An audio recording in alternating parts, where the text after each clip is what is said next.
And that's one of the things I love the most about this car. Cheap car. It helps me to have a large amount of disposable income, that I can use for other things, investments, and just bettering my life in other aspects, like traveling, for example. But when I started, it wasn't like that. Remember, my license was 2 months old, right? Yeah. So I vividly remember that I started paying insurance at 2,800 rent, Then Just insurance. Imagine.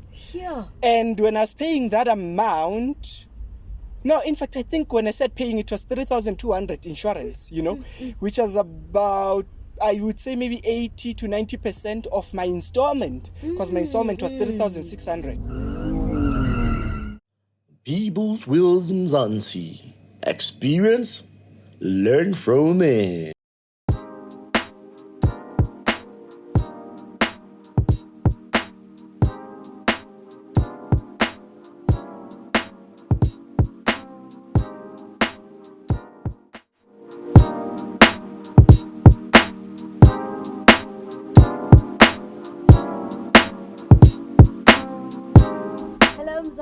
And welcome back to another episode of People's Wheels Mzansi, where we give you the 411 on all things cars. My name is Pumelele Dlamini, and today I am not alone. I am with the good doctor, Dr. Tebogo Makubela. How are you, doctor? I'm well, thank you. How are you, Pumelele? I'm good, thanks. For the sake of today's episode, can I just drop the doctor, please? Yeah, sure. You can call me TV or Tebogo. Oh, thank you so much. So, you drive a 2015 Toyota Etios Cross. How long have you had this car? Yes, this is my baby Etios, I call it. I've had it for almost 8 years now. At the end of March this year, we will be celebrating 8 full years of being together. That's a long time, indeed. With just minor scratches. Well, yeah, indeed, I do have some dents that I've caused it. We can talk about those later. And yeah, there are some scratches which have got nothing to do with me. But overall, it's still in very good condition, I think. Yeah. And was it your first car? Yes, this was my first car. Bought it brand new off the dealership floor. April 2015, beginning of April. And why this car? I mean, you could have gone for any model. Why this choice? Indeed, that's true. Well, I did consider a few options at the time. And when I reflect back, I realized that all those options were all VW at the time. VW City Golf is one I considered so much, But yeah, I mean, VW Polo and then VW Golf 5, I think a 1.6 Golf 5 and a GTI Golf 5 as well at the time. I considered all these cars, but they were expensive. The Golfs and the Polo and the City Golf, I was scared because at the time I was still staying at home in Soweto, and I was scared that the boys would come. The real owners would come and get the car, expropriate it without compensation, as Moses Sambo says. So yeah. There was that. I totally understand. Now, how are you how long rather are you planning on keeping this one? Since you're saying that you're going for 8 years now, any upgrade maybe? Wow, yeah. I don't foresee an upgrade anytime soon because this car is still running, right? Yes. They say don't fix what's not broken. It's not broken. It's running very well. I'm saving a lot on fuel, But also, I've really come to appreciate the car so much.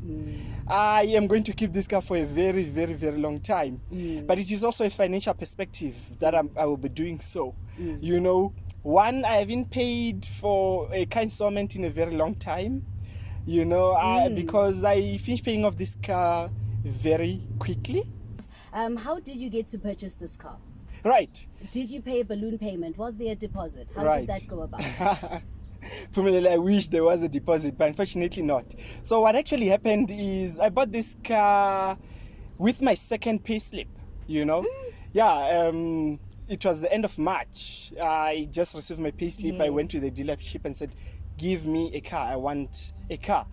So I didn't have money for deposit because I just started working, and at the time I was taking home 17,000 something, let's say 17,500, and I bought this car without a balloon, thankfully. The dealership helped me because in the 4 options offers that they presented to me, one of them from Absa didn't have a balloon.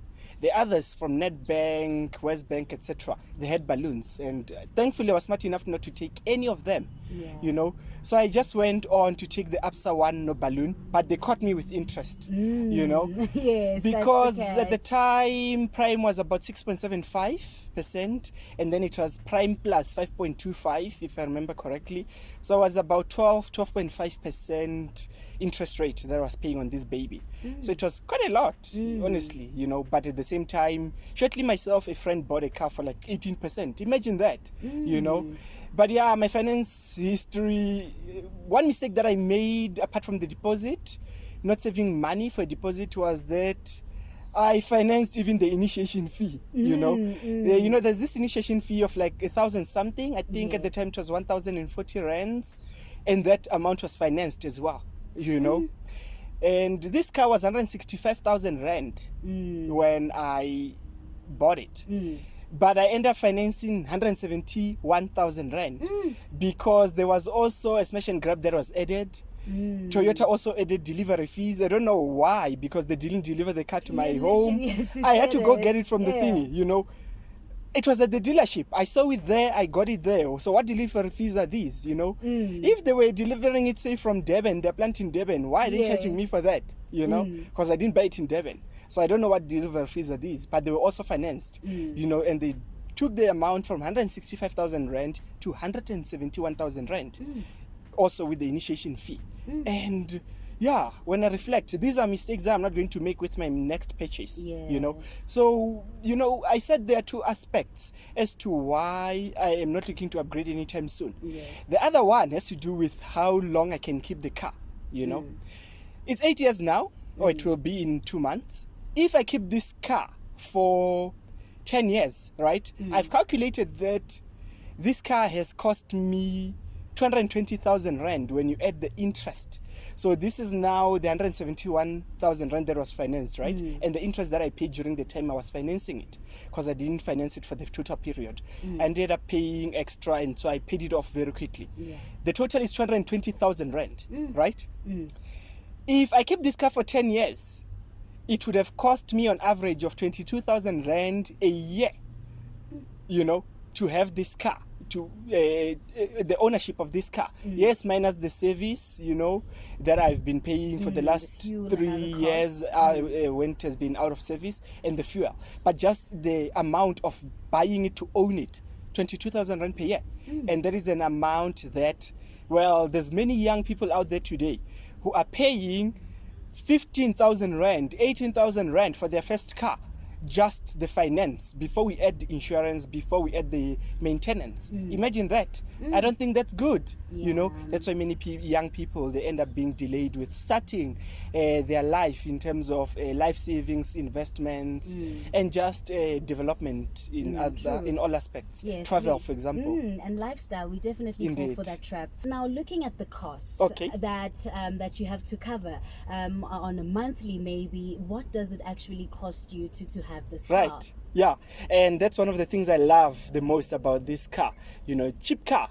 It helps me to have a large amount of disposable income, you know, that I can use for other things, investments, and just bettering my life in other aspects, like traveling, for example. So, yeah, I spend... Well, now I spend less than 1,000 rand on insurance, like 970 on insurance. But when I started, it wasn't like that. Remember, my license was 2 months old, right? So I vividly remember that I started paying insurance at 2,800 rand, you know. Then Just insurance. Imagine. And when I was paying that amount... No, in fact, I think when I said paying, it was 3,200 insurance, you know, which was about... I would say maybe 80 to 90% of my installment, because my installment was 3,600. You know? And then I moved to 2,800 when I changed. Then I changed to Discover Insure, and I was paying 2,500. And then I paid that 2,500 for 3 months, and then I was like, I am tired, you know. And then I stayed for, I think, 3 months without insurance. Then ABSA contacted me and said, we don't think you have insurance in your car. Send us evidence, send us a letter or from your insurer saying that you have comprehensive insurance. I didn't have that letter, obviously. Yes. And then they said, if you don't send us a letter, we will give you insurance, our own insurance. It will cost you 1,300 rand. I was like, what? Okay, this is interesting. I am not going to send you any letter. I didn't. And a few weeks later, I had a new insurance for 1,300 from 2,500. I was making a saving of 1,200, so I was happy with that. Almost half. Yeah, indeed, But now I pay 970 insurance. Petrol a month, well, full tank. Right now it's about 900. In 2022, it went as high as 1,200, and it can last me a month if I don't travel a lot. Just commuting but to work. Indeed, under normal circumstances, if I visit my family twice a weekend, 2 weekends in a month rather, I need a full tank and a half also for my weekend driving around. So yes, it's very fuel efficient. I see. But also I drive 15 kilometers to go to work and go back home every day, weekdays, And then weekends, that's why I drive about 100 to 200 kilometers, per weekend. And yeah, that's it. And are you on tracker? Yes, I do have tracker. I pay 200 rand for tracker, and then, those are my monthly expenses. So we're looking at, on average, on about 3,000 rand per month, but it can go to 3.5, all expenses included, I see, that's and very then economical. there are then the once-off expenses of service, which I still do at Toyota because it's cheap, How much would you guess I pay for service for this car? Major service. Throw me a number at me. Major service. Full service? Yes. I would say somewhere around 20. Oh no, geez, no. That's a BMW. I pay 1,200, for service at Toyota for this car, And then you'd have to buy those parts that they require? Well, I haven't had to buy any parts since it has been out of service plan. So, except for the lights, I've had to change lights twice, and the wipers. But it's 100 and something, 200 and something. Not a big deal, I mean, I spend that for myself at McD. I like that. But then there's also wheels, tires, rather. Tiger wheel and tire, I go there annually for wheel alignment and balancing. That I spend around 600 to 900, less than 1,000 rand. Annually? Annually. Oh, okay. And I've changed the tires just once since I've bought it brand new. And it cost me 4,000 something, less than 5,000 rand for all 4 tires at once. Boom. So I was happy with that. Yeah. So it's a very cheap car to run, and I love that so much. Like I said, I've got money in the bank. True. Now, Doctor, going back, if you were to change one thing Right. about how you purchased and your knowledge at the time, what would you change? That's a very beautiful question. Well, it's something, I think the best way I can put it, is what I learned from Muzisambo, a fellow YouTube reviewer, who does incredible work, I must say. He said that buying a car is not a transaction, it is an experience that you must go through. You must do a lot of research, you must explore all options, you must take your time, And with me, I'm not different from Tando, whom we've had in this channel, our second episode, who spoke about how he just woke up and decided, I'm going to a dealership. He went to a dealership and got his Porto Vivo. With me, it was not so different from that, I didn't do much research. I didn't test drive this car when I bought it, I saw the advert of this car, they used to have this advert where there was a cyclist racing with this car. Going down the stairs, and it was a very catchy advert. I was like, oh wow, that's interesting. And then I loved the car, and then I went for it, and no test drive, no research in terms of, I mean, I knew about balloon, but I didn't understand what it's about, the pros and cons of balloon, So I just got lucky without taking a balloon. Otherwise, I would have ended up with a balloon easily. I see. If I had seen, quickly, if I had seen that, interest rate, for example, on NetBank, it's 10% without balloon, or with balloon, and then I see that, Absa is saying 12.5 without balloon, and I'm like, interest rate is lower here, I would have gone for that one, you know. So yeah. Knowledge. So now I want to know, what are the 3 things that you like most about your car? And after that, I want to know the 3 least favorite things about your car. I see. Well, that's a good question, you know. The 3 things I like, it has to be these plastic panels that you see around the car. Yes. You know, I love them. The reason I love them is because on the first day, or the second day rather, because I got the car on a Wednesday, the Thursday morning I had to go to work.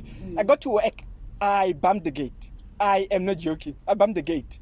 But there were no dents. Why? Because of the plastics on the front and the side. Yes. They were able to absorb that collision and just have some polishing, which went away with washing and polishing, everything. Scratch, no nothing. dent, no scratch, you know. Wow. And then over the first year or 2, I accumulated dents. And these dents, many people couldn't see them without looking closely, you know, because the plastics could absorb those dents. They have no paint on them, they couldn't rub off the paint. Yes. So I love that so much, you know. The second thing has to be the fuel economy. It's a 1.5 liter engine, but it's very fuel efficient, you know, economical. Yes. I really love that. And then the third thing has to be the fact that it came with a proper spare wheel, you know. Even though Is that even a thing? it is, you know. I mean, some cars come with this dummy wheel, thin, that you can only use temporarily, you know. It came with a proper spare wheel. I like that, even though I never got to use that. I've never used it. It's still sitting at the back there, you know. So these are 3 things I like about my car. Talk about responsible driving. Yeah, well, I don't know about that, but yeah. Interestingly, Tebogo, you did not mention that you like the interior. And looking at all these buttons on your dashboard, I like it. I like the silver, a touch of silver with, I think this is really, well, aesthetics. Actually, I do agree with you. It's you. really nice. Actually, you're right. I don't know why I don't mention it. I guess maybe it's not in the top 3, but you're right. I do like the interior of the car, Yes. especially because it's different from the other Etioses, you know, like the non-cross Etios. It's different. It's a bit more stylish. Also, the seats, the trimmings on the seat, I do like that. Yeah, you're right. Thank you for that. So what's the difference between the non-cross and the cross? Right. Well, I mean, in terms of engine, there aren't any differences. So the Etios Cross, it's like it sits at the top of the Etios range, right? But then it has the same engine. So it's different outside the aesthetics, you know, and also inside the interior, as you were pointing out. But then there is the sport version of the Etios, you know, then there is a Sprint, you know, they are 1.5 liter engine as well. The engine is the same. They just differ outside. You've seen them, you know, without the plastic panels, right? Yes. And the rails over here. That's how they differ. Then there's also the 1 liter engine, you know, but they don't make this car anymore, you know. So if anyone wants to buy this car, they have to get it from the second-hand Dealers, used car market, you know, Oh, because they discontinued it when they started making the Starlet, which is, of course, the twin of the Baleno. 3 things I don't like. Well, the same plastics that I love for protecting the car, you know. Like here, if you look, you know, there are parts where the plastics have been painted the color of the car, the silver on the metal. But on the plastic over time, it wears off, you know, and that is wearing off. And now it shows that the car is old. It starts, you know, exposing the car's age and all that. I don't like that, Yes. you know. That's one thing I could change. It would have been great if all here was black. Then I wouldn't have to worry about that. Yes. And this is not the only It place. wouldn't get discolored. I get Exactly, it. yes. I do. The second thing I don't like, well, it has to be the lights, you know. Besides the fact that they're ugly, they are also not bright enough for my sake, you know, and my needs at night. Yeah. So that's the second thing I don't like. The third thing I don't like, and this, I didn't like it until I loved it. Yes. It is the cabin noise, you know. when you're inside, windows closed, driving, whether you're cruising in the city or driving on the freeway, the cabin noise is very noisy. But it's not just the wind from outside, but the engine noise as well. You can hear it. It has this rumble, which is very disturbing. I used to hate it when the car was still new. You know, the first 2-3 years, I used to hate it so much. I would play the music so loud So you wouldn't just for that, hear to it, mask yeah. that sound. But over time, I love it. I love it so much to a point whereby, well, sometimes I don't even play the music. If I just want to think and I want that beautiful white noise, I just switch off the music and listen to that. You know, as it, So now, Doctor, looking at issues, are there major issues that you faced, or Right. has it just been a smooth sail for you? Toyota. You know, smooth sail. I've never had any issues. I've never been stuck on the side of the road in almost 8 years. Never. You know, just one time, the gearbox was a bit stiff on gear 1. For example, when I start the car in the morning, I start driving, I go to gear 2, gear 3, Yes. it wouldn't go back to gear 1. You know, started making a bit of a noise. You know, then I just took it in. They looked at it. They said the gear had needed some sharpening, something like that. Okay. But I understood that, you know, and this, mind you, it was on year 6 of this car. But I understood it was because of my very fast and rough driving, you know, but also I learned driving with this car. So that for me was not much of a shocker. I really understood that very easily. So yeah. And now, before we go, Okay. what advice would you have for young people out there who want to buy cars, or like myself, who are who are looking to buy for the first time, Right. and who have no prior knowledge whatsoever? Right. Well, my advice is simple, you know, get as much knowledge and information as you can. You know, get knowledgeable about the type of car you want in terms of your needs, in terms of your affordability, you know, and in terms of how long you intend to keep it, you know. Research these things and be informed. How you can do that, simple. Follow People's Wheels Mzansi, you know, Yes. to learn from other people's experiences. That's the first thing. Then follow Muzisambo, you know, he's got some great tips on how you can negotiate for buying your first car. You know, he also does reviews, so he can help you narrow down from the list of cars you have which one to buy, you know. Then you can also follow cars.coza, you know, and learn from the reviews as to why a particular car would be better than another car, you know. And then lastly, there's Mr. How Much as well on YouTube, you know. He does reviews but with a twist of the finance aspect, and he goes deep into the finance aspect, you know. These 4 channels, that's all you need to do your research and know which car to buy for the duration and under what circumstances. That's all. Yeah. Okay, last one. Right. Porsche or Ferrari? That's a tricky one. Geez, I love both, but I'm gonna go with Porsche, you know, because it's more attainable for me, you know, but not anytime soon. First things first, Yes. you know, Yeah. BMW. This is where I'm going, you know, that's my next car. I must enjoy BMW first, then Whatever I will go follows. for Porsche. Thank you so much. Thank you, Pumelele. And that's it from us today here at People's Wheels Mzansi. Until next time, adios muchachos. Thank you.